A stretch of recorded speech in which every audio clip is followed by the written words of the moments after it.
Naya? Naya? Nandito ka ba? Nandito ako sa bodega. Punta ka rito. Ano ang ginagawa mo dito? Inaayos ko lang yung mga gamit na nakatambak. Ilalabas ko rin ng mga pwedeng ibenta sa magbubute. Wala kasi akong magawa eh. Kaya pala ako napasugod dahil sinabi ng kuya mo kay mama na umalis ka na daw sa pagtuturo. Tumingin ka nga sa akin. Totoo ba talaga? Oo, totoo. Hindi ko maintindihan. Bakit ka umalis? Naisip ko na hindi pala pagtuturo ang gusto kong gawin. Patataon ka nang nagtuturo. Hindi mo ba alam kung gaano kahirap makakuha ng item, ha? Buti nga ikaw may backer pa nun. Yung kasabayan mo dati, hanggang ngayon naghihintay pa rin. Nanghihinayang din ako. Kaya lang hindi na ako masaya eh. May iba pa akong gustong gawin. Nabubuli ka ba sa trabaho? Uso na binubuli ang mga bagong pasok na guro. O baka nakukulitan ka lang sa mga bata lalo't napakarami nila. May nakaaway ka bang magulang ng mga estudyante mo? Ako na mismo ang nagsasabi. Hindi yan ang dahilan kung bakit ako nagbitiw sa pagtuturo. Nagkaroon ba kayo ng problema dito sa bahay? Wala no. Ang bait ng kuya at ng hipag ko. Hindi rin sila ang dahilan. Nanghihinayang nga din sila eh. Ang hirap kasing paniwalaan eh. Baka balak mong mag-abroad. Hindi mo lang sinasabi sa akin. Bala ko ngang umalis. Pero sa probinsya naman ako uuwi. Anong klaseng tanong yan? Marami kayang pwedeng gawin doon. Pwede kong tulungan ng itay sa mga pananim niya. Ipagpapalit mo ang pagtuturo dahil dyan? Pinag-isipan mo ba talaga ang desisyon mong yan, ha? Oo naman. Buo na ang desisyon ko. Uuwi na ako sa amin sa lalong madaling panahon. Wala nang makakapagpabago ng desisyon ko. Parang biglang kumirot ang sentido ko. Ay, inuman mo na agad ng gamot bago pa yan lumala. Sumakit lang naman dahil sa'yo eh. Ako pa talaga ang sinisi mo. Anong malay ko na sasakit pala ang ulo mo dahil sa ginawa ko? Matagal mo na ba talaga yung plano? Siguro mga 2 taon ko nang pinag-iisipan. Ay, seryoso ka nga talaga. Kung 2 taon mo nang pinag-iisipan, tapos hindi mo man lang nababanggit sa akin, lagi naman tayo nag-uusap ah. Kilala kasi kita eh. Siguradong kukontrahin mo lang ako. Siyempre naman, dahil sayang ang propesyon mo kung basta mo nalang tatalikuran. Kaya nga hindi ko na sinabi sa'yo. Ayoko kasing maguluhan eh. Kahit naman kasi pigilan kita, desisyon mo pa rin ang masusunod. Tapos na ako sa ginagawa ko rito. Tara sa labas, saluhan mo akong magmerienda. Doon na lang natin ituloy ang kwentuhan natin. Alam ko marami ang nangihinayang sa pag-alis ko sa pagtuturo pero ito ang gusto ko. Nakausap ko na rin ang itay at suportado niya ang desisyon ko. Maliban sa 2 kong kapatid na tutol sa aking ginawa. Hanggang ng mga sandaling yun, kinukumbinsi pa rin nila akong bawiin ang desisyon ko. Kailan mo balak umuwi sa inyo? Hindi ko pa alam. May kailangan pa kasi akong gawin eh. Bakit mo na itanong? Gusto ko sanang sumama sa'yo eh. Kung okay lang tapos uuwi na lang ako mag-isa. Papayagan ka kaya ng mama mo? Wala siyang makakatulong sa maliit niyong negosyo. Oo naman. Binanggit ko na sa kanya dati na gusto ko magbakasyon. Hindi ko lang nga alam kung kailan at kung saan. Sasabihan na lang kita kung kailan ako makakauwi para makapaghanda ka rin. Kapag umalis ka na, wala na akong makakausap dito sa atin. Marami ka namang kaibigan ah. Iba ka kasi eh. Tsaka matagal na tayo magkaibigan. Dadalaw pa rin naman ako dito eh. Tsaka ikaw, pwede kang magbakasyon sa amin kahit anong oras mo gusto. Kaya nga sasama ako sa'yo pag uwi mo. Gusto ko makita ang lugar nyo. Sinasabi ko na pala sa'yo ah, hindi yun katulad ng inaasahan mo. Napapaligiran ang lugar namin ng mga bundok at puno. Malayo din sa kabihasnan. May kuryente naman siguro sa inyo, no? Oo naman, sa balon nga lang kami kumukuha ng tubig. Meron nga pala akong itatanong sa'yo. Ano yun? Bakit naiwan ang itay niyo sa inyo? Tapos kayo magkakapatid dito na nakatira? Ilang beses nang kinukumbinsi ni kuya ang itay na dumito na. Pero ayaw niya eh. Kahit nga bumisita ayaw niya talaga. Gusto ni itay na kami pa daw ang dadalaw sa kanya dun. Kaya ba gusto mo umuwi doon dahil walang kasamang itay mo? Isa na nga rin yun eh. Pero malakas pa naman ang itay at nandun naman ang mga kapatid niya para tingnan-tingnan ang kalagayan niya. Gusto ko lang muna siguro magmuni-muni sa amin. Hanggang ngayon, hindi pa rin ako makapaniwala kung bakit handa mong talikuran ng lahat para lang umuwi sa inyo. Pwede ka namang dumalaw sa inyo ah. Huwag mo na kasing isipin. Baka mamaya sumakit na naman ang ulo mo. Tapos kasalanan ko na naman. Basta sabihan mo lang ako ha. Sige, uuwi na ako sa amin. Baka hinahanap na ako ni Mother. Kapitbahay lang namin si Caroline. Mula nang tumira ako sa lugar at mag-aaral ako, naging magkaibigan na kami. Hanggang ngayon wala pa rin siya nagiging boyfriend. Nanay na lang niya ang kasama sa bahay. Ang iba kasing kapatid niya may mga pamilya na at sa ibang lugar nakatira. Isang buwan pa ang lumipas bago ako nagpasya na umuwi na sa amin. Noon lang din kasi natapos ang mga inaasikaso ko. Akala nga ng mama ko nagbago na ang isip mo. Hindi ka naaalis sa trabaho mo. Sabi ko lang may kailangan ka lang ayusin bago umuwi sa inyo. Buti ka mo, hindi nagbago ang isip niya na pasamahin ka sa akin. Sa tanda ko ba naman na ito paghihigpitan pa niya ako. Minsan nga lang makapagbakasyon Sino ang katulong ng mama mo sa tindahan niyo ngayon? Umuwi ang kapatid ko at 2 anak. Sa amin daw muna titigil habang bakasyon. Parating din yung 2 apo ni mama. Di marami siyang kasama sa bahay. Marami siyang mauutusan. Hindi ka ba naiinggit na may pamilya na lahat ng kapatid mo? Hindi naman. Tsaka anong magagawa ko kung hindi pa dumarating yung lalaking para sa akin? Napakapihikan mo naman kasi. Baka sa probinsya na namin mo makita ang lalaking magpapatibok ng puso mo.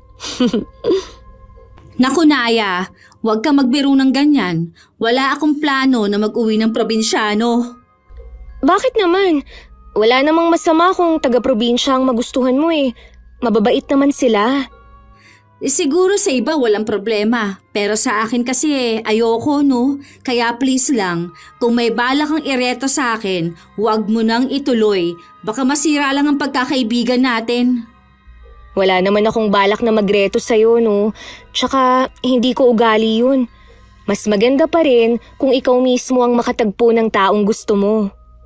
Yan talaga ang gusto ko sa'yo Kaya tayo nagkakasundo sa maraming bagay. Naiinis kasi ako sa mga taong ang hilig magreto. Tingin naman nila sa akin desperada na. Ay, paalis na yung bus. Hindi ka ba iidlip muna? Mamaya na lang siguro. Kapag ganito kasing nasa biyahe, mas gusto kong nakatingin sa labas ng bintana. Konti lang kasi ang tulog ko kagabi Nag-ayos pa kasi ako ng mga gamit ko. Iidlip lang muna ako Sige lang, baka maya-maya makatulog din ako. Dahil hindi komportable sa bus, pagising-gising ako. Tuwing dumidilat ako, nakikita ko nagising pa rin si Caroline. At nakatingin sa labas ng bintana. Paggising ko ulit, tulog na siya. Inabot din ng 10 oras bago kami nakarating sa terminal. At mula doon 3 sakay pa bago makarating sa baryo namin na nasa paanan ng bundok. Salamat naman nakarating na kayo. Kanina ko ba kayo hinihintay Hindi ba kayo nahirapan sa pag-uwi? Hindi naman po, Tay. Medyo nanibago lang po at matagal din akong hindi nakauwi dito sa atin. Ang ganda po pala ng lugar ninyo. Kahit napakalayo at lubak-lubak pa ang daan. Magmerienda muna kayo. May kakalin sa kusina. Galing sa kapatid kong bunso. Nalaman niya kasi na darating kayo. Kaya nagluto siya. Kumusta na po pala sina Chong at Chang? May dala po pala akong pasalubong sa kanila. Mamaya ko po ipamimigay. Ayos lang naman silang lahat. Tuwang-tuwa nga nang malaman na darating ka at may kasama. Kayo po, Tay. Kumusta na kayo dito? Ayos lang naman ako, anak. Lagi nga palang tumatawag ang kuya mo. Gusto ba naman doon ako tumira? Hindi ko naman gusto ang buhay sa pinanggalingan niyo Buti na lang naisipan mong umuwi na dito sa atin. Hindi na ako masyadong mangungulila. Kahit po matagal na ako doon, hindi ko pa rin makagamayan ng buhay doon. Pang-probinsya lang yata ako eh. Sa akin ka pala nagmana. Kumusta naman po ang mga tao dito sa atin? May mga pagbabago po ba? Ganun pa rin naman ang lugar natin. Parang ayaw ng pagbabago ng mga tao rito. Kaya napag-iiwanan na ang baryo natin. Kita mo naman, ganun pa rin ang daan. Wala man lang proyekto para sa baryo. Bakit niyo po pala pinabakuran ng paligid ng bahay? Napansin ko po na ganun din ang ibang bahay na nadaanan namin. Ha? May mga hayop kasi na pumapasok sa mga bakuran ng mga bahay at inaatake ang mga alagang hayop. Kaya mabuti nang may bakod. May mga alaga pa po ba kayo? Nadagdagan pa nga May mga kambing na rin tayo. Yun lang naman ang libangan ko maliban sa pagtatanim. Gusto ko po sanang ipasyal si Caroline sa baryo natin. Bukas mo na lamang siya ipasyal at hapon na. Baka kapusing kayo sa oras. Sige na nga po. Magpapahinga na lang po kami ngayon. Hindi rin po kami nakatulog ng maayos sa bus Paano, maiwan ko muna kayo. Caroline, ituri mo na pangalawang bahay mo itong sa amin. Huwag ka mahihiyang magsabi kapag may kailangan ka. Salamat po, Mang Val. Ang bait ng tatay mo. Sabi ko naman sa'yo mabait talaga ang itay. Ang ganda rin ng lugar nyo. Baka mawili ako dito. Kung mahilig ka sa buhay probinsya, mawiwili ka talaga dito sa amin. Tara na muna sa kusina at kumain. Sige, nagugutom na rin ako Nararamdaman ko na merong hindi pinagtatapat ang itay. Marahil nag-aalangan siyang sabihin na kaharap si Caroline. Nagpahinga na lang muna kami sa kwarto pagkatapos naming kumain. Namiss ko ang kwartong yun. Wala pa rin pinagbago ang ayos mula nang umalis ako. Pwede ko bang buksan ang bintana? Oo naman. Basta mamayang gabi kailangan isara mo. Ang presko kasi ng hangin dito sa inyo. Ang sarap! Sinabi mo pa. Lalo na sa gabi malamig ang klima dito sa amin. Kaya hindi uso dito ang electric fan. Hayun ang tatay mo. May hila-hilang kambing. Bigla tuloy akong natakam sa kaldereta at papaitan. Magtatagal ka naman dito sa amin Siguradong ipagluluto ka ng itay ng putahe ng kambing. Uy, sana nga. Ang mahal kaya ng kilo ng kambing sa atin. May iba nga pala ako. Wala ba dito mga kwentong katatakutan? Katulad ba ng aswang? Oo, meron bang mga ganong nilalang dito? May usap-usapan dati na meron nga daw pamilya ng aswang ang naninirahan sa mga bundok. Pero wala naman makapagpatunay kung totoo nga ba sila. Ang mas kinatatakutan dito sa amin ay ang mga mangkukulam. May kilala ka bang mangkukulam dito sa lugar ninyo? Oo, nakatira siya sa pinakadulo na nitong baryo namin. Matandang dalaga si Aling Viola. Walang kamag-anak na dumadalaw at kaibigan. Tahimik naman siyang naninirahan doon. Huwag lang talaga siyang gagambalain. Matindi daw yun magalit Paano mo naman nasisiguro na mangkukulam ang matandang yun? Bata pa lang ang mga magulang ko, nandun na si Aling Viola. Lumipas man ang mga panahon, hindi pa rin nagbabago ang itsura niya. Hindi siya tumatanda. Tuwing may nagkakasakit na mga bata nun, laging may nag-aalay sa harap ng pinto niya ng tinapay. Parang gusto kong makilala ang sinasabi mo mangkukulam. Wala pala siyang kamatayan. Sabi ni Itay, matandang dalaga nga. Pwedeng hinihintay pa niya ang taong magmamana ng karunungang itim niya. Pwede din daw, ang mga kinukulam ng matanda, nakukulong ang kaluluwa para magkaroon siya ng walang hanggang buhay. Parang bigla akong kinilibutan sa mga kinuwento mo. Nagbago na ba ang isip mo na makilala si Aling Viola? Hindi naman. Pwede naman yata natin siya makita kahit sa malayo lang. Sige, bukas dadaan tayo sa bahay nila. May mga nakakapunta naman na sa lugar na yun. Huwag lang lalapit sa bahay niya mismo. Buti hindi siya pinangingilagan ng mga taga rito. Ano ka ba? Kinatatakutan siya. Kaya nga malayo ang bahay niya sa karamihan Hindi rin siya basta nananakit. Kaya lang ang sabi ng ilan, Masyado daw yun masungit. Lahat ng lumalapit sa bakuran niya, binubulyawan at itinataboy niya. Marami na ba siyang nakulam na taga rito? Wala akong nababalitaan. Pero tuwing may sakit ang mga bata, siya agad ang iniisip na nagbigay ng karamdaman. Nag-aalay sila lagi ng tinapay. Yun daw kasi ang paborito nun eh. Kahit natatakot ako, minsan lang naman ako makakita ng mangkukulam, kaya gusto ko siya makita. Isa sa mga araw na ito dadalhin kita malapit sa bahay niya.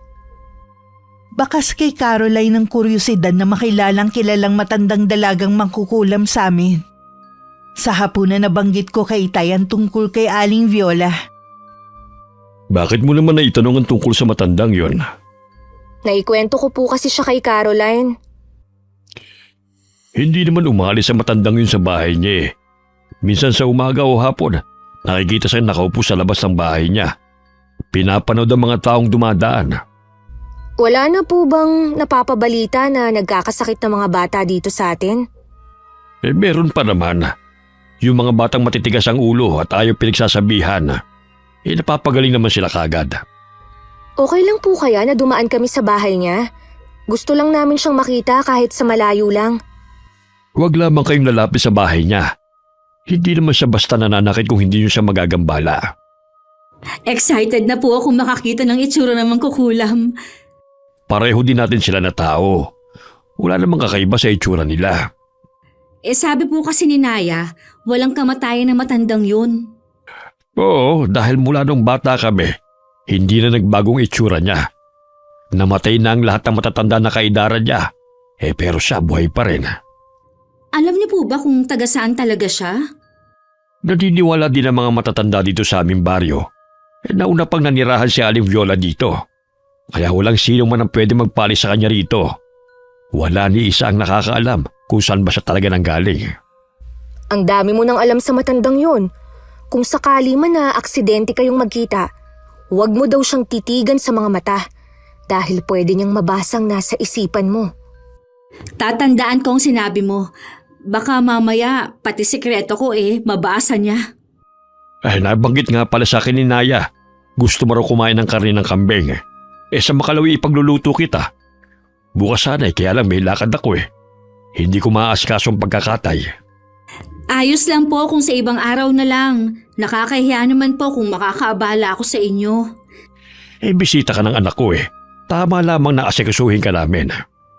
Pakiramdam ko po tuloy masyado akong espesyal. Espesyal ka naman talaga Sabi nga ni Itay, magsabi ka lang ng kailangan mo. Tama ang anak ko. Tsaka natutuwa ko dalagsama si Naya ng kaibigan dito sa amin. Mukha pong mawiwili nga ako dito sa inyo Ang bait niyo po kasi. Maging mga residente, lagi mga nakangiti kahit hindi naman nila ako kilala. Ganito talaga ang mga tao rito sa amin. Mainit ang pagtanggap nila sa mga dayong katulad mo. Nung gabing yun hindi kami nakatulog ni Caroline. Nagkukwentuhan kami nang bigla kaming natigilan. Sabay pa kami napatingin sa bubungan. Para kasing merong naglalakad doon. May tao ba sa bubungan? Huwag kang maingay. Ano ba kasi yun? Baka pusa lang. Sa tingin ko, hindi yun pusa. Ang bigat ng mga yabag Wala na ang mga yabag. Baka dumaan lang yun. Unang gabi ko pa lang, may kakaibang nangyayari na agad. Huwag kang matakot. Walang masamang mangyayari sa'yo sa bahay namin. Alam ko naman na hindi ninyo ako pababayaan. Kaya lang, hindi ko pa rin maiwasan na matakot. Kung hindi yun pusa, malamang ibang hayop lang. Siguro nga. O kaya naman mga nilalang ng dilim. Ay, ang mabuti pa, matulog na tayo. Malapit nang maghating gabi, kaya pala kung ano-ano na ang naririnig natin Mabuti pa nga, kahit na wala na ang antok ko pipilitin ko na lang din na matulog. Pareho tayong pagod, kaya sigurado na makakatulog ka agad. Sige, bukas na lang tayo magkwentuhan. Hinintay ko munang makatulog si Caroline bago ako natulog. Kinabukasan maaga akong bumangon at naabutan ko na ang Itay sa kusina. Ang aga mo namang nagising, Iha. Ang kaibigan mo? Natutulog pa po siya. Napuyat po kasi kagabi eh. Narinig po namin ang mga yabag sa bubungan natin. Tama po ba ang hinala ko? Hindi naman sila nanggagambala sa mga residente rito. Yun nga lang mga alagang hayop natin ang pinupuntirya nila. Baka matakot si Caroline. Oras na malaman niyang may gumagalang aswang dito sa baryo natin. Sa mga susunod na araw, iwasan yung mapagawi sa mga ilang na lugar. Huwag din kayo magpagabi sa labas ng bahay. Mabuti na rin yung nag-iingat. Ayoko may masamang mangyari sa iyo at sa kaibigan mo. Sila po ba ang mga nakatira sa bundok? Hindi pa kumpirmado, pero palagay namin galing nga sila roon. Bumababa lang sila rito para maghanap ng pagkain. Baka kasi naubos na yung mga hayop sa bundok kung saan sila nakatira. Ang mabuti pa ako na lang po ang magluluto ng almusal natin. Hindi pa pala kita nakukumusta sa pagbibitiw mo sa trabaho. Hindi ka ba nagsisisi? Hindi po, Tay. Tsaka si nanay lang naman po ang may gusto na maging guro ako Dahil yun ang pangarap niya. Gusto niyang matupad sa pamamagitan ko. Dito ka na ba maglalagay sa atin? May sapat na ipon naman po ako Tutulungan ko po muna kayo habang iniisip ko pa kung ano ba talaga ang gagawin ko sa buhay ko. Kung ano man ang desisyon mo, lagi mong tatandaan na nandito lang ako para suportahan ka. Alam ko naman po yun, Tay. Ang swerte ko nga po sa inyo dahil hindi kayo katulad ng iba na mahigpit at nakikialam sa buhay ng mga anak. Bilang mga magulang, tungkulin lang namin na gabayan kayo. Hindi para pangunahan ang desisyon nyo. Tsaka lahat naman kayo magkakapatid lumaking mabuti mga tao. Kung buhay pa sana ang nanay nyo, siguradong ipagmamalaki kayo noon. Tsak din po na hindi ako nun papayagan na magbitiw sa trabaho ko.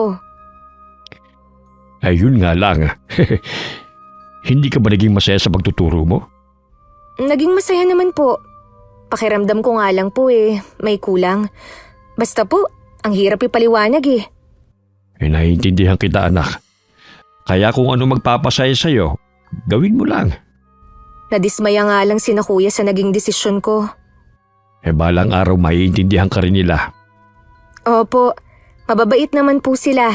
Sadya lang po talagang iba akong mag-isip sa kanila. Sana dumalaw rin sila rito. Hindi yung puro na lang sila trabaho. Kapag po tumawag sasabihan ko po sila. Maagang umalis ang Itay para bisitahin ng mga pananim niya. At para isuga na rin ang mga alagang hayop. Hinintay ko lang na magising si Caroline para sabay na kami mag-almusal. Bandang 9:00 na nang magising siya. Pasensya ka na, napahaba ang tulog ko. Ang lamig kasi kaya napahimbing ako. Ayos lang yun. Mabuti nga nakatulog ka pa rin ng mahimbing kahit may kung ano sa bubungan ng bahay kagabi. Ano nga kaya yung nasa bubungan nyo kagabi? Tinanong ko naman si tatay kung ano yun. Sabi niya, pusa nga lang daw yun. Ipanatag mo daw ang loob mo. Walang masamang mangyayari sa'yo habang nagbabakasyon ka dito sa amin. Ay, salamat. Pusa lang pala yun. Paggising ko kanina, kung ano-anong pumapasok sa isip ko. Bilisan natin kumain para maipasyal na kita. Oo nga pala, excited na ako na malibot tong lugar nyo. Hindi nga lang kasing ganda ng mga pinupuntahan mong pasyalan ng lugar namin. Pero marami namang magagandang tanawin dito. Ay siya nga pala, nakakauwi pa ba ang mga kapatid mo dito? Oo, kaya lang madalang pa sa patak ng ulan. Hindi rin kasi mawili ang mga asawa nila Hindi sila sanay sa ganitong buhay. Kaya pala gusto nilang kunin ang Itay mo At doon na lang kayo tumira lahat. Ayaw din naman kasi ng Itay na doon tumira. Ako naman, kahit saan, ayos lang. Naiintindihan ko naman ang Itay mo. Sabi nga nila, mahirap alisin ang isda sa tubig na nakasanayan na niya. Parang batang tuwan-tuwa si Caroline. Habang walang tigil sa pagkuha ng mga litrato gamit ang kamera niya. Hanggang marating namin ang bahay ni Aling Viola. Wala siya sa labas at saradong-sarado din ang buong bahay. Napukaw naman ang atensyon ni Caroline sa mga bulaklak sa bakuran ng matandang dalaga. Bago ko pa mapigilan, nakuhanan na ni Caroline ng litrato ang mga bulaklak. Hindi ka dapat kumukuha ng mga litrato ng walang pahintulot. Wala namang tao eh. Baka nasa loob lang ng bahay niya si Aling Viola at nakasilip sa atin. Eh di sana lumabas na siya at sinita na tayo. Ang mabuti pa umalis na tayo dito. Kinakabahan ako sa'yo eh. Maya-maya na. Tingnan muna natin ang mga tanim ng bulaklak. Ang gaganda lahat. Dapat nga hindi tayo masyadong lumalapit sa bakuran niya eh. Nakalimutan mo na yata ang bilin ng itay sa atin. Sino kayo? At anong ginagawa niyo sa bakuran ko? Pwede ko po bang kuhanan ng litrato ang mga tanim ninyo? Teka lang po. Huwag po muna kayong tumalikod. Kilala kita pero kasama mo hindi. Hindi ko pinahihintulutan ng mga tao na lumapit sa bakuran ko. Siya po si Caroline. Kaibigan ko po. Nandito po siya sa atin para magbakasyon. Pwede ko po bang kuhanan ng litrato ang mga tanim ninyo? Hindi pwede. Umalis na kayo at huwag na muling lalapit. Teka lang po. Huwag po muna kayong tumalikod. Hayaan mo na siya. Umalis na lang tayo. Parang litrato lang eh. Ang damot naman niya. Ang tsaka naman ang mukha. Hindi bagay sa kanyang magandang hardin na tono. Ano ka ba? Baka marinig ka pa. Totoo naman eh. Nakalimutan mo na ba kung sino ang matandang yan? Oo nga pala. Nawala sa isip ko. Wala na siya. Nakapasok na kaya siya sa bahay niya? Malamang. Kaya umalis na rin tayo dito. Bago pa merong gawin sa atin ng matandang yun. Sana naman, hindi na narinig ang mga sinabi ko. Ang tabil ko kasi minsan eh. Ikaw naman kasi pabigla-bigla eh. Nabigla lang din kasi ako dahil sa pagsusungit niya sa atin. Hanggang makauwi kami ng bahay bakas ang pag-aalala ni Caroline. Inalo ko na lang siya na hindi naman nagalit ang matandang dalaga. Dahil kung narinig nito ang sinabi niya, malamang hindi na kami nakauwi. Sa susunod makikinig ka na sa akin ah. Oo, pasensya ka na kung muntikan ka na mapahamak ng dahil sa akin. Grabe talaga ang kaba ko kanina. Kung bakit kasi nakalimutan kong ikinuwento mo sa akin. Saan kaya siya nanggaling? Bigla na lang kasi siyang sumulpot sa likuran natin kanina eh. Hindi ko nga rin namalayan ang pagdating niya eh. Nakakatakot ang itsura niya, no? Bagay talaga sa kanyang tawaging mangkukulam. Tama ka sa sinabi mo na maganda ang mga bulaklak niya. Ang titingkad ng mga kulay. Buong buhay ko, noon lang ako nakakita ng ganong bulaklak. Pero mapanganib naman ang nagmamay-ari.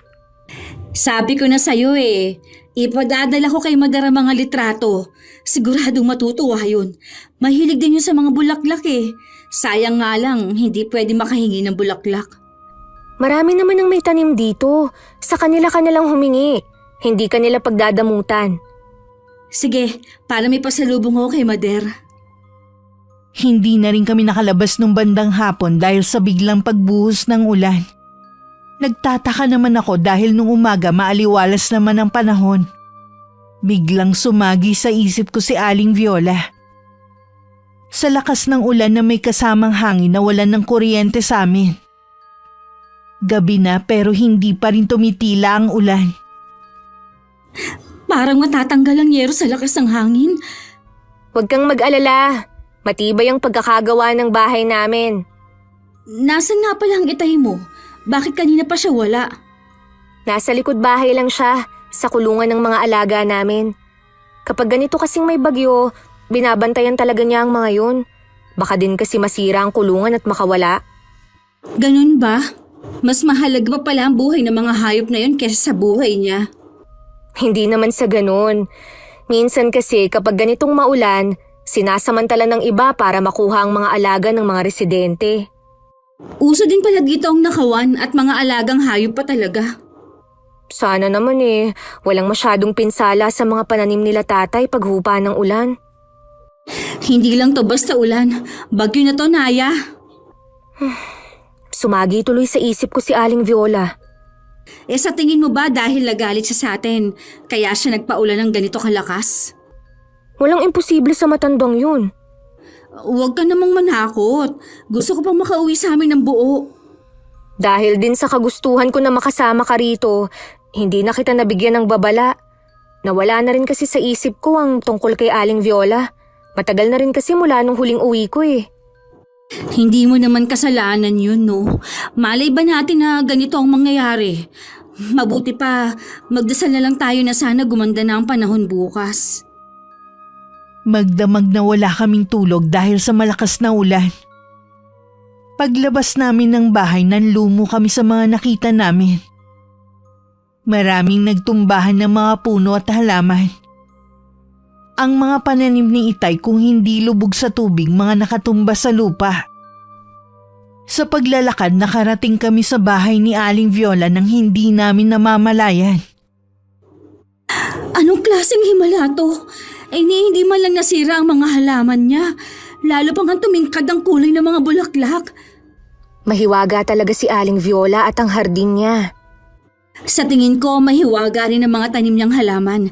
Kung kukuha tayo kahit isang sanga, baka yan ang magpayaman sa atin, Naya. Seryoso ka ba?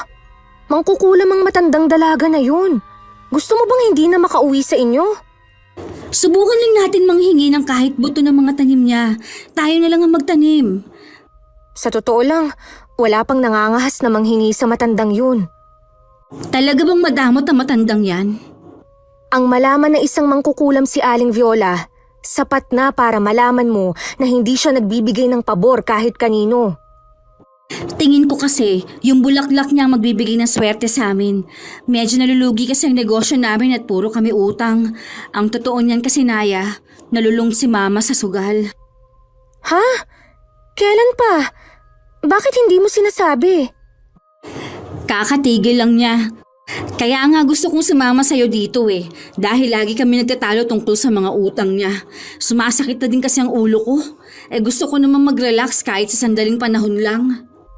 Huwag kang masyadong mag-isip. Makakabayad din kayo ng mama mo. Hindi biro ang nautang ni Mama sa mga kamag-anak namin at sa ibang tao. Kung ano-ano na nga ang pumapasok sa isip ko Baka bigla na lang siyang ipapatay ng mga taong pinagkakautangan niya. Ano ang sabi ng mga kapatid mo? Lahat sila parang ako pa ang sinisisi nila. Bakit ko daw kasi pinabayaan ang mama namin? Ako daw ang kasama sa bahay. Dapat daw pinagsasabihan ko. At kung ano-ano pang ibinabato nila sa akin. Nakalimutan na yata nila na mas matanda ako sa kanila. Imbis na manisi sila, sana nagtulungan na lang kayo para mabayaran ang utang ng mama nyo. Ginawa na namin yun. Pero hindi pa rin sumapat. Baka nga ibenta na namin ang bahay para lang makabayad Ang problema naman, ayaw ni Mama. Yun na lang daw kasi ang pag-aari namin. Wala talaga kasing maidudulot na mabuti ang pagsusugal sa tao. Ibabaon ka lang talaga sa utang nun. Yun nga ang sabi ko kay Mama. Mukha namang nagsisisi na siya. Kaya lang huli na ang lahat. May konti akong ipon. Ipapahiram ko muna sa'yo. Talaga? Hindi ba nakakahiya? Wala ka nang trabaho Hindi no. Magkaibigan tayo. Kaya natural lang na tutulungan kita. Ay, naiiyak naman ako sa kabutihan mo sa akin. Salamat ha. Huwag kang mag-alala. Babayaran din kita. Plano ko na rin kasi na magtrabaho Basta lagi mong tatandaan na lahat ng problema may solusyon. Hindi yan ibibigay sa inyo kung hindi nyo kayang resolbahin. Kaya wag mo nang tangkain pa na humingi ng halaman kay Aling Viola. Hindi yun ang solusyon sa problema nyo. Hindi umimik si Caroline. Basta na lang siyang nakatitig sa mga halaman ni Aling Viola. Wala akong kaalam-alam na meron na pala siyang binabalak gawin. Nung hapon akala ko nasa kwarto lang si Caroline. Hindi ko alam na bumalik siya sa bahay ni Aling Viola. Nagbabaka sakaling mapagbigyan siya. Ano na naman ang ginagawa mo rito? Pasensya na po kung nangahas akong pumasok sa bakuran nyo. Sobrang nagagandahan lang po talaga ako sa mga halaman nyo. Wala akong pakialam kung nagagandahan ka sa mga tanim ko. Umalis ka sa bakuran ko. Bawal ang mga tagalabas dito. Ano pang hinihintay mo, Pasko? Aling Viola, Patawarin niyo po ako sa kapangasan ko pero pwede po ba akong makahingi ng kahit isang tangkay na may ugat ng halaman ninyo? Ang lakas naman ng loob mo na humiling sa akin. Hindi ako basta nagbibigay. Lalo na sa isang dayong katulad mo. Kung gusto niyo po bibilihin ko na lang. Lalong hindi ko ibebenta sa'yo. Nakikiusap po ako sa inyo. Bigyan niyo na po ako. Ibibigay ko lang po sa mama ko. Mahilig po kasi siya sa bulaklak katulad ninyo. Umalis ka na kung ayaw mong ipahabol kita sa mga alaga ko. May aso po kayo? Hindi lang sila aso, kundi mga alaga kong maaasahan sa lahat ng sandali. Baka po magbago ang isip ninyo. Handa po ako magbayad kahit magkano. Diyan lang po ako sa bahay ni Mang Val ako nakatira.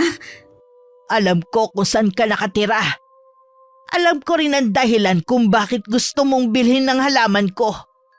Nababasa niyo po ang nasa isip ko? Oo.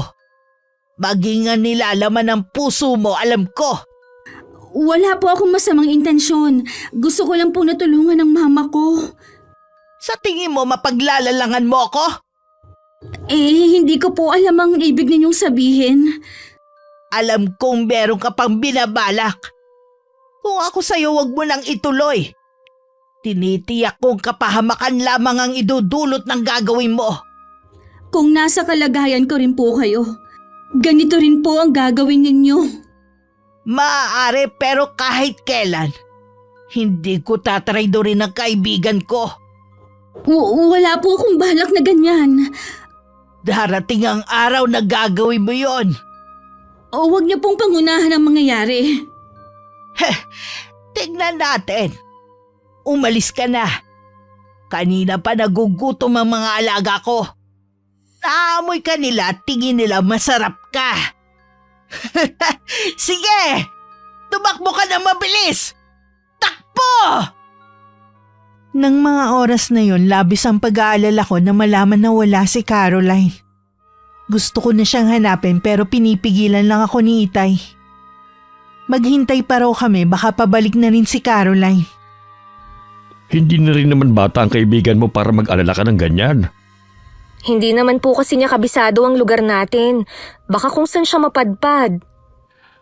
Kapag hindi pa siya dumating mamaya, ako na lamang ang maghahanap. Hintayin mo na lang siya rito. Iniisip ko po, baka bumalik siya sa bahay ni Aling Viola. Ha? Ano naman ang gagawin niya roon? Gusto niya po kasing humingi nung halamang namumulaklak. May palagay daw kasi siya na magbibigay yun ng swerte. Baka daw yun ang sagot sa problema ng mama niya. Paano nalaman ng kaibigan mo yon?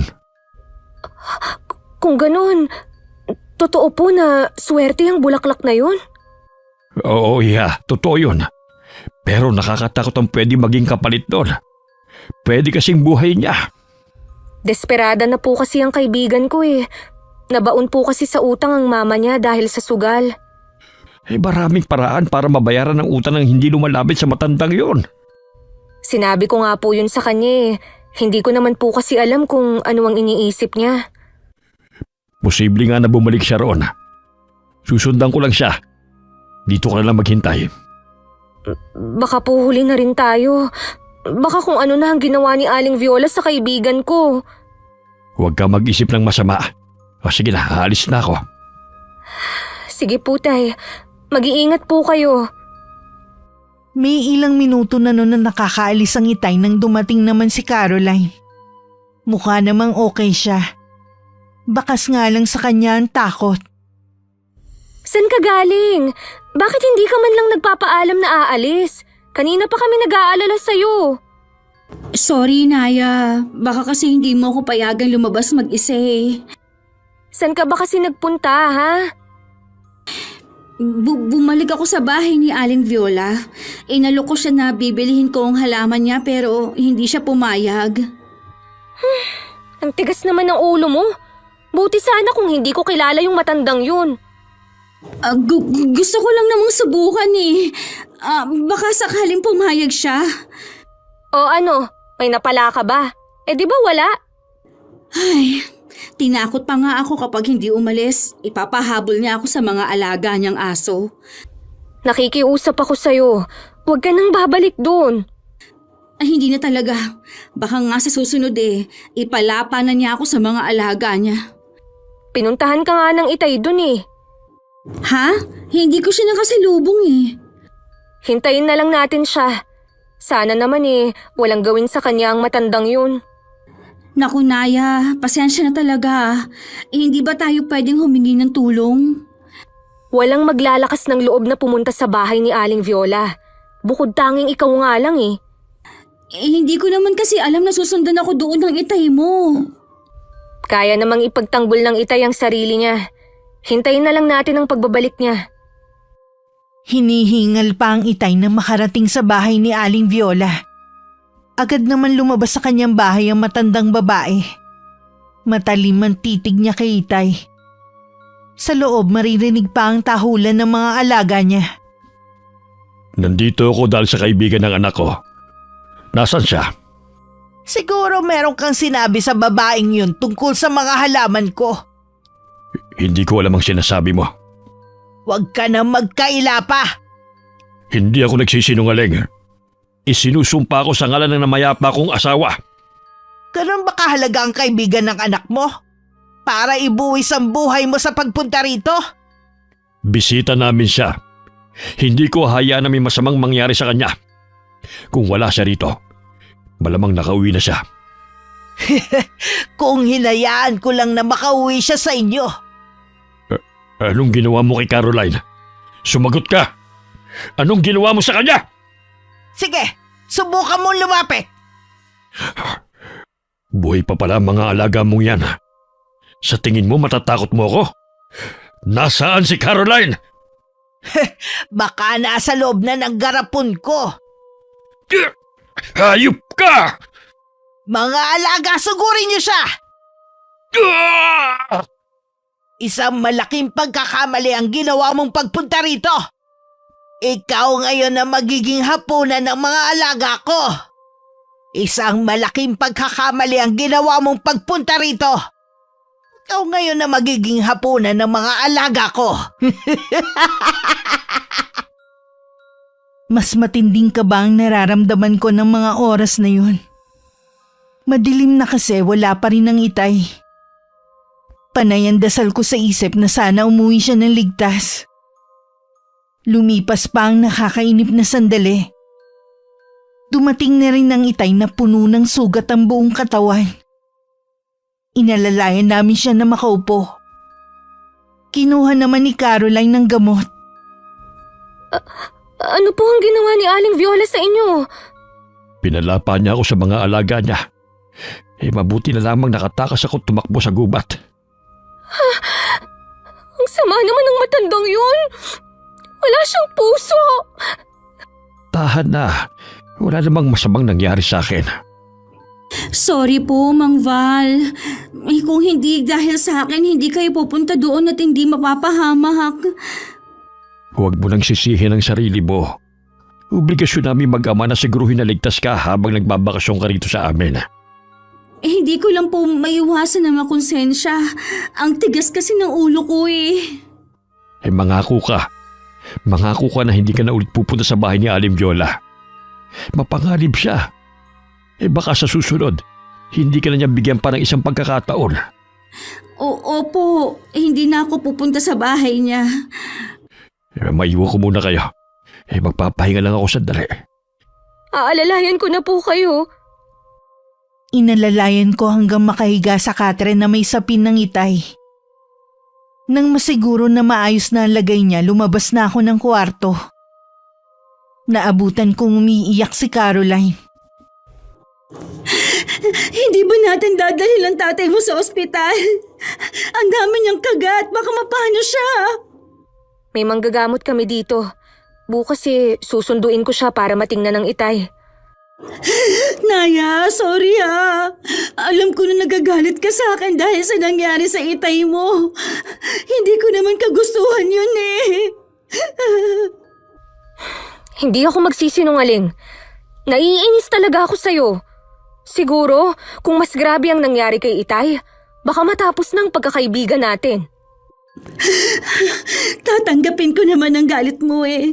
Basta patawarin mo lang ako. Tuparin mo ang ipinangako mo kay Itay. Huwag ka nang babalik sa bahay ni Aling Viola. Oo, hindi na talaga. Pangako yan. Para din naman sa yung kabutihan ang sinasabi namin sa'yo. Magdamag na nilagnat ang Itay. Kaya wala rin akong tulog para mabantayan siya. Kinabukasan naman sinundo ko si Tio Pilo, ang kapatid na manggagamot ni Itay. Kumusta na po ang Itay? Ayos na ang Itay mo. Matatagalan nga lang bago maghilo mga sugat niya. Saan ba niya nakuha ito? Ay, galing po siya sa bahay ni Aling Viola. Ano ka mo? Doon niya nakuha ang mga sugat na yan? Mula sa makagat ng hayop ang mga sugat niya. Opo, inatake po siya ng mga alaga ni Aling Viola. Paswerte pa rin ang Itay mo't nakaligtas siya. Ang tanong ko, bakit siya nagpunta roon? Hinahanap po niya kasi ang kaibigan ko. Nagkasalisi po sila eh. Pakiusap, huwag na kayong gagawing malapit sa bahay na mangkukulam na yon para wala tayo maging problema sa kanya. Opo, Chong. Nangako naman ng kaibigan ko na hindi na uulitin na pumunta sa bahay ni Aling Viola. Mamaya kapag nagkamalay ng Itay mo, yung nilaga kong dahon at balat ng katawan ng puno, ipainom mo sa kanya ha. Tiyak kasing kikirot ang kanyang mga sugat. Chong, may itatanong po sana ako. Tungkol ba kay Aling Viola? Opo, nagbibigay daw po ng swerte ang mga halaman niya. Hindi po kaya yun ang dahilan kung bakit walang kamatayan si Aling Viola? Posible rin iha. Pero kung tayo mga ordinaryong tao ang gagamit sa mga halaman na yon, matindi magiging kapalit. Mabuti ka yun. Wala nang nagkakasakit ang mga bata. Lagi kasi nag-aalay ang mga residente dito kay Aling Viola. Isa pa po sa ikinatatakot ko, Chong. Baka balikan niya ang Itay. Mag-aalay kami magkakapatid para hindi na siya magalit sa iyong ama. Salamat po, Chong. Malaking bagay po ang gagawin niyo. Huwag ka nang umiyak. Hindi namin pababayaan ang ama mo. Hindi na rin nagtagal si Tio Pilo sa bahay. Babalik na lang daw siya kinabukasan para bisitahin ng kapatid niya. Nang magising ang Itay, dinadaing niya ang pananakit ng mga sugat niya. Nandito po kanina si Tio Pilo. Sabi niya, inumin niyo raw po ito para mawala ang kirot sa mga sugat niyo. Sinabi mo ba kung saan ko nakuha ang mga sugat ko? Opo, mag-aalay din daw po ang mga kapatid niyo kay Aling Viola para hindi na niya kayo balikan. Dapat sa mangkukulam na yun umalis sa baryo natin. Isa siyang salot. Paano naman po natin siya mapapaalis sa lugar natin? Mas nauna pa siyang tumira dito kaysa sa inyo. Oo nga. Pero sa totoo lang, banta na siya sa mga residente sa baryo. Kung malalagay lang po sa panganib ang buhay ninyo, hayaan nyo na lang po siya. Naisip ko tuloy, sundin na lang kaya natin ang gusto ni Kuya. Hindi ko alam kung kaya kong umalis dito. Makakagamayan nyo rin po ang tumira sa ibang lugar. Basta sama-sama tayo. Alam ko na po na gusto rin yung makasama sina Kuya. Kung gusto mong bumalik sa kuya mo, hindi kita pipigilan. Mas gugustuhin ko na rin na magkalayo tayo. Kaysa lagi akong natatakot para sa kaligtasan mo. Hindi ko po kayo iiwan ditong mag-isa. Lalo na ngayon. Nag-aalala din kasi ako sa iyo na baka ikaw ang gantihan ni Aling Viola. Wala po tayong ginagawang masama sa kanya para gantihan niya. Iba mag-isip ang matandang yon. Puro galit lang ang laman ng puso niya. Basta po, hindi ko kayo iiwan ditong mag-isa. Haharapin natin siya ng magkasama. Sige, hindi na kita pipilitin na umalis dito. Si Caroline nga pala. Hindi na po siya lumalabas ng bahay. Alam ko na natatakot din siya. Baka po isa sa mga araw na ito magpaalam na siyang umuwi. Mas mabuti na rin siguro yon. Kargo natin kung may masamang mangyayari sa kanya rito. Ilang araw ko nang napapansin ang pagiging tahimik ni Caroline. Parang malalim ang iniisip niya. Kahit alam ko na ang dahilan, tinanong ko pa rin siya. May problema ba? Naisip ko kasi na umalis na. Nagdala lang kasi ako ng problema sa inyo eh. Nakakahiya ang ginawa ko. Kalimutan mo na yon. Hindi mo naman sinasadya eh. Saka natatakot na rin kasi ako eh. Baka mamaya gumanti rin sa akin si Aling Viola. Kung gusto mo na talagang umalis, hindi kita pipigilan. Gusto ko rin nga sanang ialis ang Itay dito eh. Ayaw lang niya talaga. Bakit nga pala hindi mo siya kumbinsihin? Aanhin mo naman ng malaparaisong lugar na to kung may banta naman ng mangkukulam. Minsan naiisip ko, baka dahil din sa kanya kaya napag-iiwanan na ang lugar na ito. Kita mo nga, ultimo daan, lubak-lubak pa rin. Pwede ring tama ka. Kailan mo pala balak umuwi? Bukas na sana. Kakausapin ko ang pinsan ko na may habal-habal para maihatid ka sa bayan. Salamat ha. Pasensya na ulit sa gulong ginawa ko. Kahit kailan mo gustong bumalik, welcome ka pa rin dito. Sa pagalis mo dito, iwan mo na lang ang masama mong karanasan. Habang abala ko sa pag-aasikaso kay Itay, hindi ko alam na bumalik muli si Caroline sa bahay ni Aling Viola.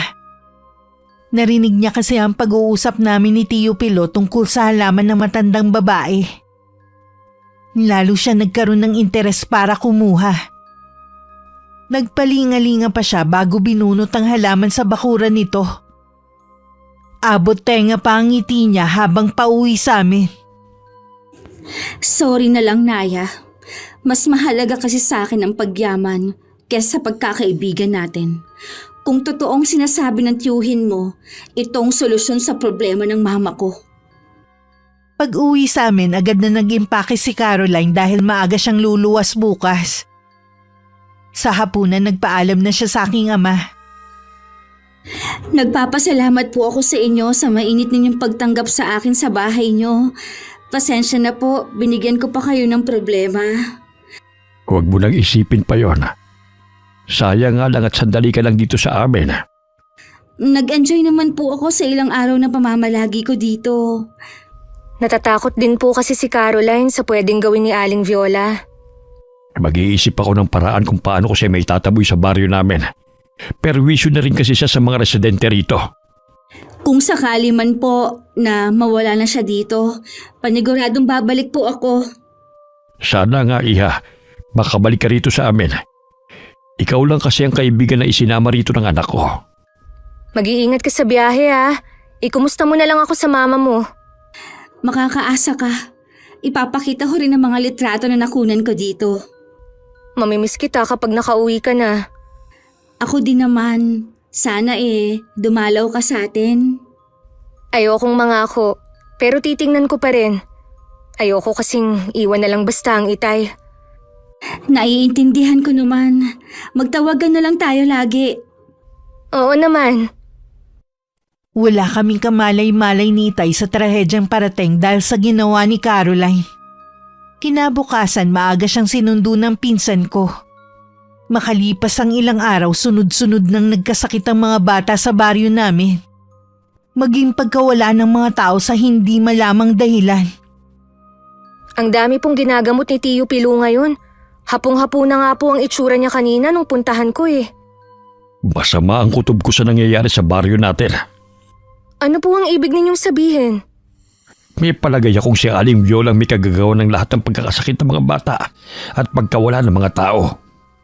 Bakit po kaya niya ito ginagawa? Wala namang gumagambala sa kanya. Hindi ko kayang tignan na lamang ang mga kababaryo natin na nahihirapan. Tay, kung may plano po kayo, huwag niyo nang ituloy. Baka ikapahamak niyo lang ang gagawin niyo. Kung hindi ako kikilos, baka lahat kayo mga mahal ko sa buhay mapahamak. Kung hindi po kayo papipigil, sasamahan ko na po kayo. Maiwan ka lang dito sa bahay. Hintay mo lang akong bumalik. Hindi ko po kayo papayagan. Sasamahan ko kayo sa ayaw at sa gusto nyo. Pero hindi na natuloy ang plano namin ni Itay. Kinabukasan kasi namimilipit na siya dahil sa matinding sakit ng tiyan. Tinubuan na rin siya ng mga bukol-bukol sa buong katawan. Lumabo na rin ang mga mata niya. Lagi na lang din siyang nakahiga dahil sa panghihina. Para daw hinihigop ang lakas niya. Walang duda na kagagawan nga ito ni Aling Viola. Ba't hindi talagang magalit ang matandang dalaga na yon? Bakit niyo ginagawa sa inyo to, Tay? Wala naman kayong ginagawang masama. Gusto kong mas maging matatag ka ngayon. Hindi ko kasi alam kung makakaya kong sakit ay binigay sa akin ni Aling Viola. Tay, hindi ko po kakayanin na mawala kayo sa akin. Lumaban po kayo. Tama ang anak mo. Kailangan mong lumaban. Hindi ako papayag na matalo ka ng sakit na yan. Lahat ay gagawin ko para matalo ang mangkukulam na yon. Hindi ko minamaliit, pero alam mong malakas ang mangkukulam na yon. Hindi mo siya kayang labanan. Susubukan ko pa rin. Hindi maaaring tignan ko lamang ang paghihirap mo. Gawin niyo po ang lahat, Chong, para gumaling ang Itay. Gagawin ko ang lahat ng makakaya ko, Iha. Kahit buhay ko pang maging kapalit. Kahit binabalot ng matinding takot, mas nangibabaw pa rin sa akin ang kagustuhan na mailigtas ang Itay. Kaya naman pinuntahan ko si Aling Viola sa kanila. Parang inaasahan na rin niya ang pagdating ko. Bilib din naman ako sa tapang mo na pumunta rito. Gagawin ko po ang lahat para sa tatay ko. Nakikiusap po ako sa inyo. Bawiin niyo na po ang sakit na ibinigay niyo sa kanya. Hindi ko gagawin yon. Ano po ba ang nagawang kasalanan ng Itay sa inyo? Hindi mo ba nakikita? Masdan mo ang hardin ko. Namatay na lahat ng mga halaman ko. Lahat sila natuyo. Oo nga po. Ngayon ko lang napansin. Ano pong nangyari? May nangahas na kumuha ng halaman ko na walang pahintulot ko. Iniisip niyo po ba na ang Itay ang gumawa nun? Hindi siya, kundi ang kaibigan mo. Ho? Si Caroline? Kaya pala nagmamadali siyang umalis. Dahil sa kapangahasan niya, tatay mo ang magdurusa ngayon. Ako na lang po ang parusahan niyo. Huwag na ang Itay. Ako naman po ang nagdala kay Caroline dito eh. Ang makita ka na nagdurusa dahil sa nangyayari sa tatay mo, sapat ng kabayaran. Ano po ang gagawin ko? Sabihin niyo po, bawiin niyo lang ang sakit ng Itay. Kung magagawa mo pabalikin dito ang kaibigan mo, babawiin ko ang sakit ng ama mo. Gagawin ko po yan. Basta gumaling lang ang Itay. Oras na mabigo kang pabalikin ang babaeng yun. Pati ikaw ay paparusahan ko. Tinawagan ko na agad si Caroline. Hindi ko na napigilan ang pagbulalas na matindi kong galit nang sagutin niya ang tawag ko. Paano mo to nagawa sa amin, ha, Caroline? Parang kapatid na ang turing ko sa'yo. Tinanggap ka namin ni Itay sa bahay namin. Tapos ito pa ang igaganti mo? Si Itay ang nagdurusa sa ginawa mo. Siya ang pinapahirapan ni Aling Viola. Kung hindi mo ibabalik ang kinuha mo sa kanya, mamamatay si Itay. Maawa ka na, Caroline. Bumalik ka rito at harapin mo ang ginawa mong kasalanan. Hindi ako tanga para bumalik dyan. Alam ko na hindi ako bubuhayin ng matandang mangkukulam na yon. Ayoko pa mamatay. Paano naman ang Itay ko? Kailangan bang siyang magbayad sa ginawa mo, ha? Patawarin mo ako, Naya. Hindi ko talaga kaya. Gusto ko lang naman mabayaran ang utang ng mama. Ngayon na nabayaran na niya, lalayo na kami. Caroline, huwag mo naman tong gawin sa amin ng Itay. Maawa ka naman. Naya, hindi ko sinasadya na gawin ito. Sana balang araw, mapatawad mo ko. Sa tingin mo, ganun lang kadali na mapatawad kita? Masyado kang makasarili. Alam ko, gusto mo rin magkamal ng pera sa pamamagitan ng halaman na yan. Pero Caroline, malaki ang magiging kapalit noon. Maniwala ka sa akin. Hindi mo rin mapapakinabangan ng yaman na hinahangad mo. Kahit na ano pa ang sabihin mo, hindi na ako babalik dyan. Sana malampasin ng itay mo ang nangyayari sa kanya. Hindi ko gusto na mapahamak siya. Paalam, Naya. Caroline! Huwag mo muna akong babaan! Caroline! Paulit-ulit ko pang tinawagan si Caroline pero hindi na niya sinasagot. Napahagulgol na lang ako ng iyak. Parang gusto ko siyang isumpa sa isip ko. Sa dami ng pwede kong maging kaibigan, bakit ikaw pang pinagkatiwalaan ko? Isa ka palang traidor! Nang makauwi sa amin sa may pinto pa lang naririnig ko na ang mga daing ni Itay. Hindi ko na nagawang magpakita pa sa kanya. Lumabas naman si Tio Pilo para kausapin ako. Dahil po kay Caroline, kaya po nangyayari ang lahat ng ito. Ayaw din niyang harapin ang nagawa niyang kasalanan. Tayo na lamang kung gano'n ang kailangan gumawa ng paraan para mailigtas ang tatay mo. May iba pa po ba kayong naiisip na paraan? Kailangan kong pasukin ang bahay ng matandang yon at kunin ang mga garapon sa kanyang altar. Ako na lang po ang gagawa, Chong. Delikado, iha. Oras na mahuli ka. Hindi ka na makakalis ng buhay sa bahay niya. Mag-iingat po ako. Tsaka para po ito kay Itay. O sige, basta mag-iingat ka. Isuot mo ang kwintas na ito para hindi niya maramdaman ang presensya mo. Magtiwala lang po tayo. Magtatagumpay po tayo sa plano natin. Sa araw ako nagpunta sa bahay ni Aling Viola. Tuwing 7:00 ng umaga lagi siyang umaalis kasama ng 2 niyang alaga. Pagpasok pa lang bumungad na sa akin ng amoy kandila. Marami din ako nakitang mga garapon. Lahat ng yun kinuha ko at inilagay sa sako. Natanaw ko sa bukas na bintana na parating si Aling Viola at tumatakbong pabalik ang 2 niyang alaga. Naaamoy yata nila ako, kaya bumalik agad sila. Kailangan ko nang makaalis dito. Kailangan ko palang magsaboy ng asin sa daraanan ko para hindi ako masundan. Habol-habol ko ang paghinga ko nang makarating ako sa bahay namin.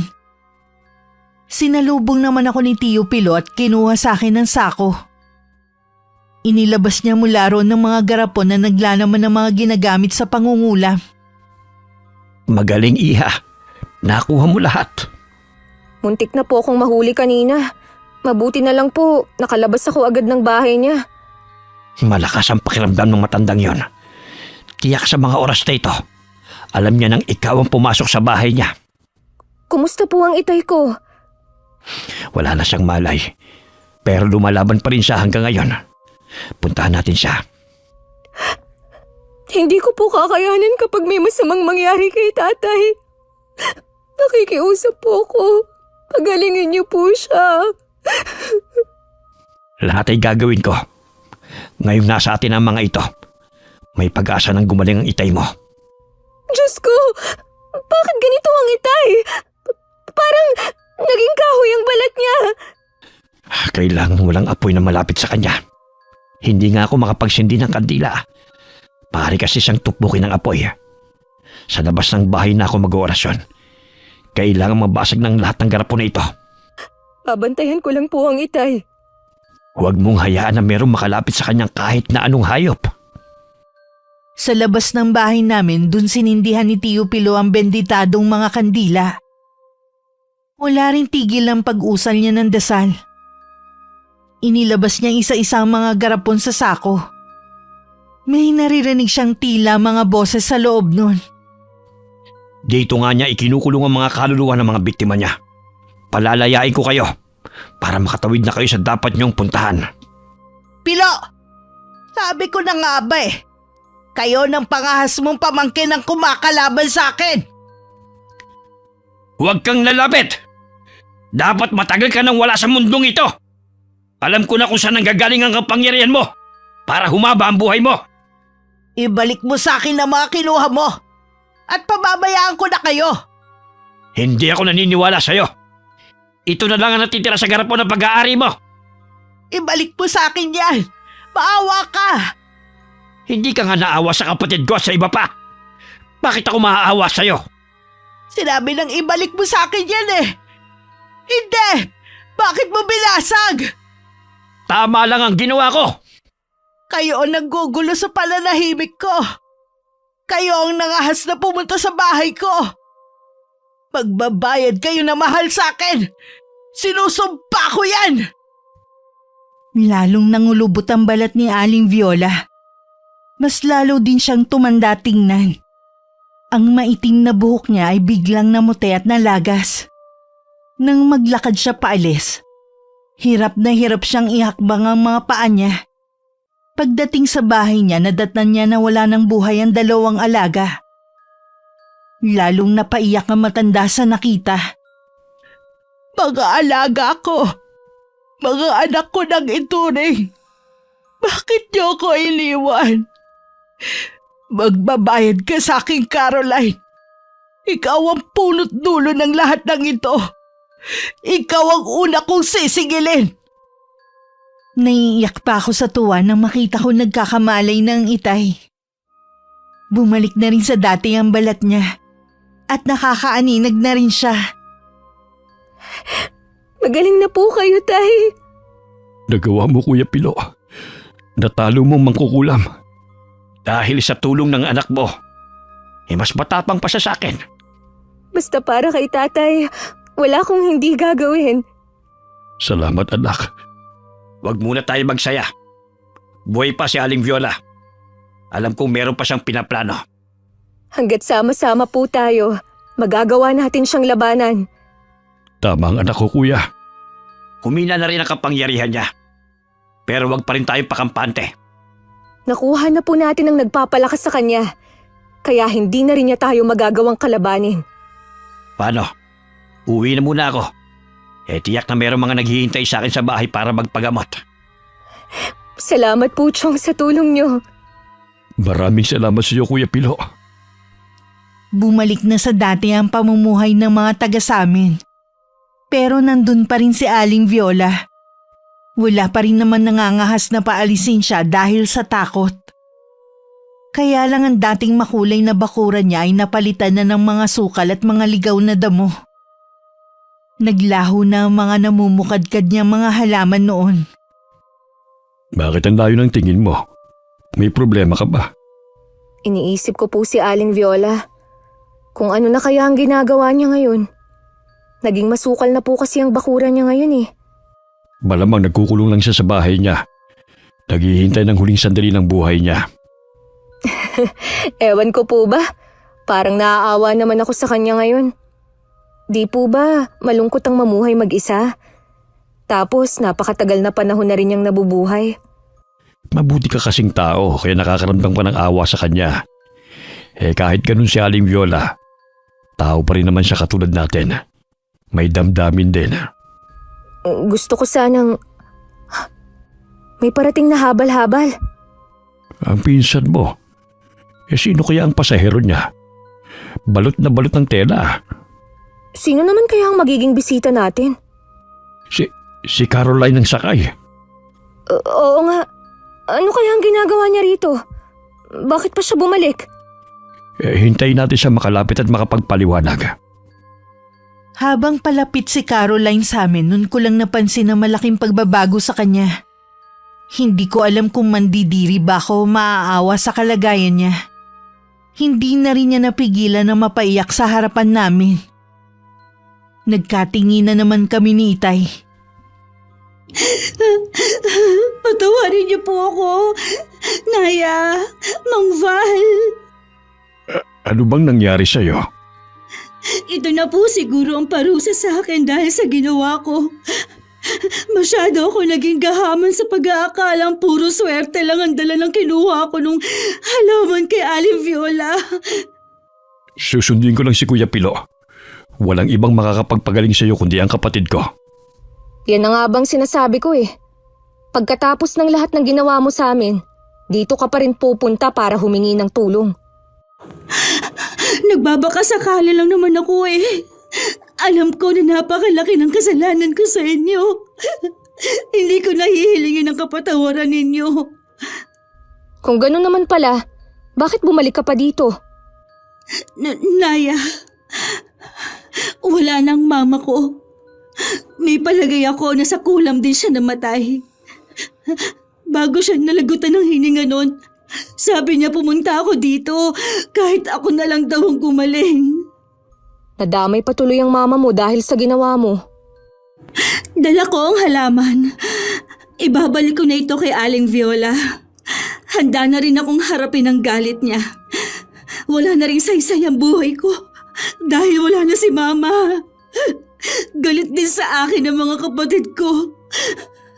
Ako ang sinisisi nila sa pagkamatay ng mama namin.